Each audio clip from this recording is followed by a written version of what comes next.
I want to welcome you to the Prosperity Podcast. And today we have Rubina Chadha. Rubina is a mindfulness and creative leader. It's great to have you on today's episode. How are you, Rubina? Thank you, Mark. I'm doing well. It's great to be here. Yes, it's been interesting, hasn't it? We've been connected for a few months, I think, haven't we? And Yes. you're really supportive, very much an encourager, and I've really appreciated that. And today, I really want to take a deep dive into some of the incredible work that you're doing. And I really wanted to start with one of the things that you do within inner design, and I'd love to find out what is inner design and how did that come about? Yeah, inner design, I started up to really look at the concept. My background was as a designer, and I grew up in a very meditative, like heavy family, meditative lifestyle. And this was the time I think I merged the concept of what I grew up with along with my background in art and design. And I really think that, a lot of people can't really relate to being a designer, an artist, or a creative, but we all design our life. We all are actively, either by default or actively, I should say, designing our life by how we spend our time and what we do, what's important to us. And so Inner Design is my life coaching business that I started about 10 years ago. And it's been in flow. It finally is coming together where I teach workshops and courses on bringing a mindful aspect with a creative expression so Mm. that even if you don't feel like I'm an artist or a creative, you're getting access to something that brings you relaxation. And it's all about the experience for me, creating experiences for people to have a greater depth of themselves in their life. Mm. Yeah, and you emphasize creativity and mindfulness, which from what my understanding is, you really believe they're deeply connected, that creativity and mindfulness kind of go hand in hand. Can you share maybe a specific moment when someone you worked with experienced such transformation through these two components? Yeah, absolutely.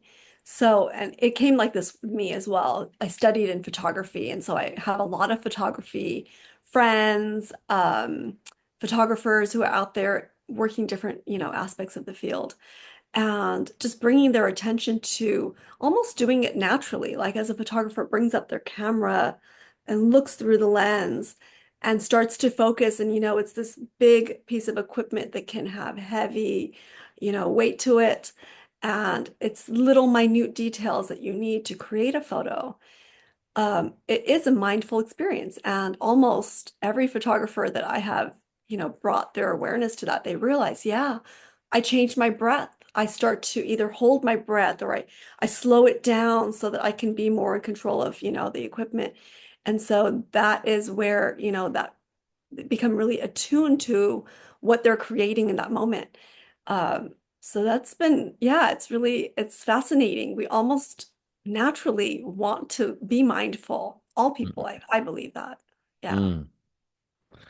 Yeah, mindfulness, self-awareness, I feel like they're so available to everyone, and some people are sleepwalking through life, and other people are really introspective and looking at where they can improve, they can grow. A lot of it, I think, mindfulness is really about grounding ourselves, moving away from anxiety. It seems like anxiety in particular didn't even exist like 20 years ago. Like it wasn't a word that you heard, and now even pets are on anti-anxiety. I know dogs, they're on Yeah. anti-anxiety meds, and I'm like, what's going on here? Now, your life framework offers a practical way to regulate the nervous system. And I'd love to know what's maybe one small step that we can all do straight away within that framework that helps regulate the nervous system and maybe calm some of this anxiety that many of us are feeling. Yeah. So I think the very first step, the let go, it's really hard to just easily say, oh, let go. Everybody's facing different things, but letting go is just coming to terms with things. It's being in acceptance. It may not be perfect, but even in order to change something, you kind of have to accept this is where it is. This is how it is. It may not be what I want it to be, but to let go is to accept it. And part of that let go is also, I mean, definitely for me, breath work is the core to all the practices. I teach yoga, I teach meditation. All of that revolves around breath work. And I think that a lot of us don't realize we're holding our breath. We're holding on to things. When we're stressed, and it's a normal, natural thing for our mind in our busy lives to hold on because we're just like, oh my gosh, things are out of control. Let me hold it a little tighter, like we're going to steer it. But when we let go and we let go of our breath and we let it go into our belly and we let it like be part of our body and we experience it that way, we really can make the difference. We can really start to take a deeper breath, Mm, inhale, which is bringing in more energy to make a change in whatever that stressful situation or encounter might be. mm. Yeah, you're talking about breath, and there's a real need, I think, that mindfulness represents a connection to ourself, right? So how do we then connect with our own mind, body, and breath?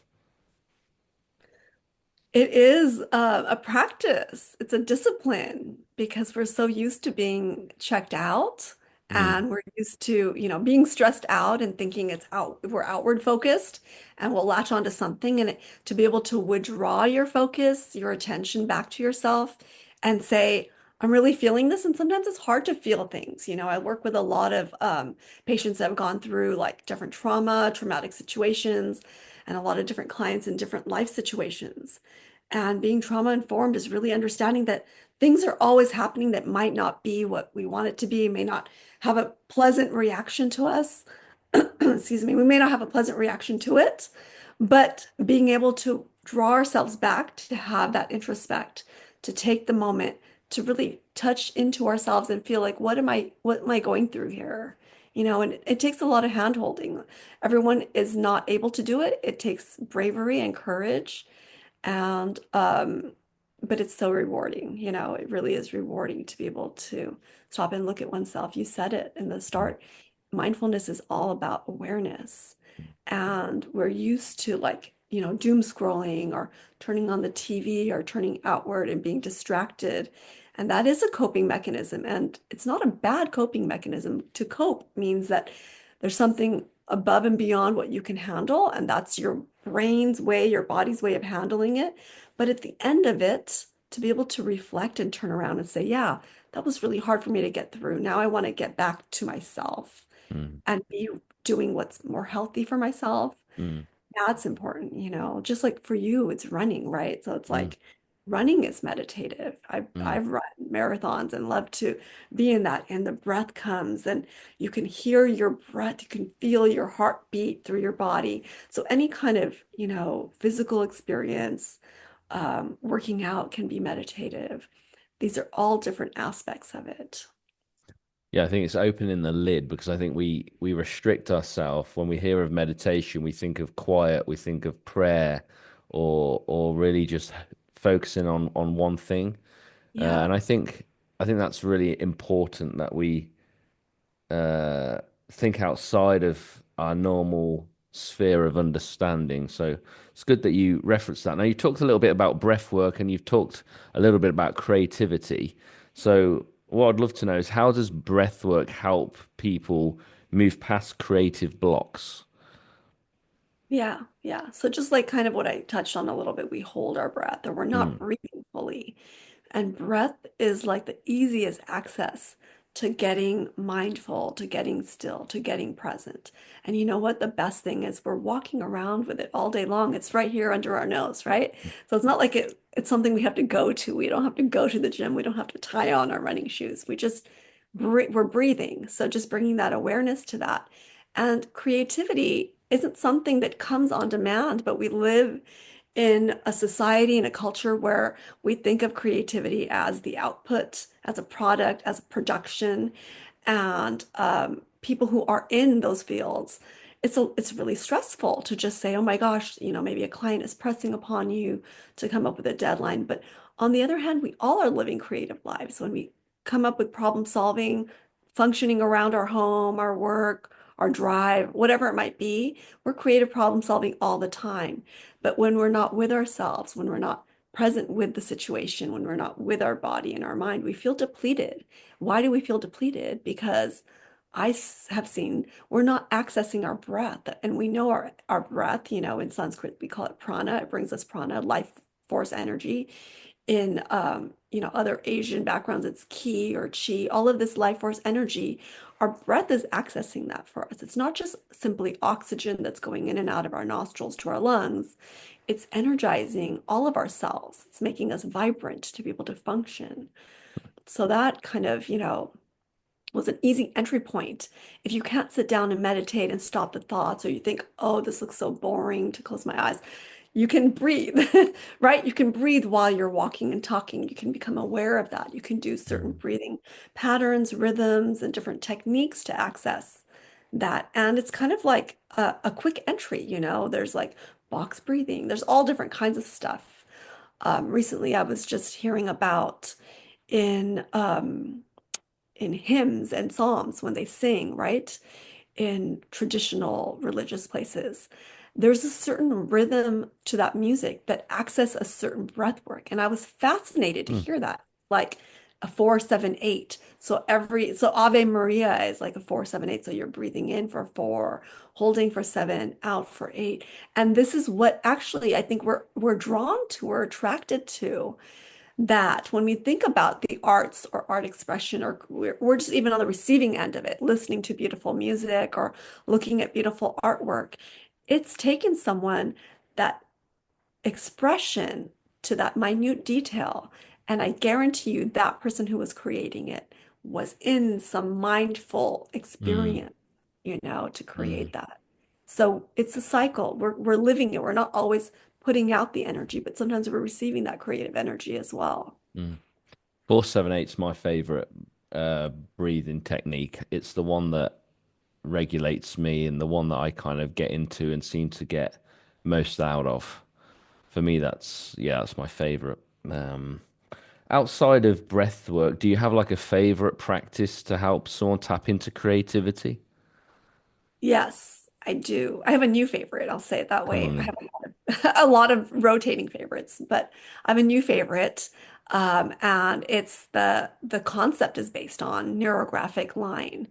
And if you haven't heard about it, it's just kind of like a free flowing, almost. I will equate it to this in kind of I don't know if I'm dumbing it down, but in a simplistic way, is that it's doodling, it's just letting the subconscious express yourself through whatever handwork. I'm not a great physical like artist drawing. I'm not great at drawing, sketching. It's not my thing. I can do it, but I have that, these thoughts. A lot of people, I think, have a lot of judgment. Oh, I don't draw well. I don't paint well. And this is something where, you can just pick it up and scribble like a child almost, just being free with that expression.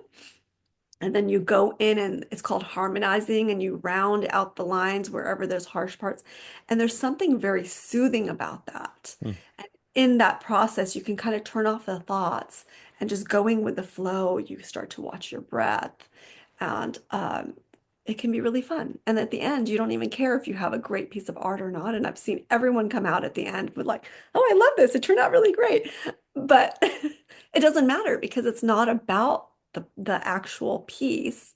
It's about the process. It's about going through that. And that's probably what makes us love it, is that we feel connected to the mm, experience more mm. than, the piece of paper maybe that we drew on.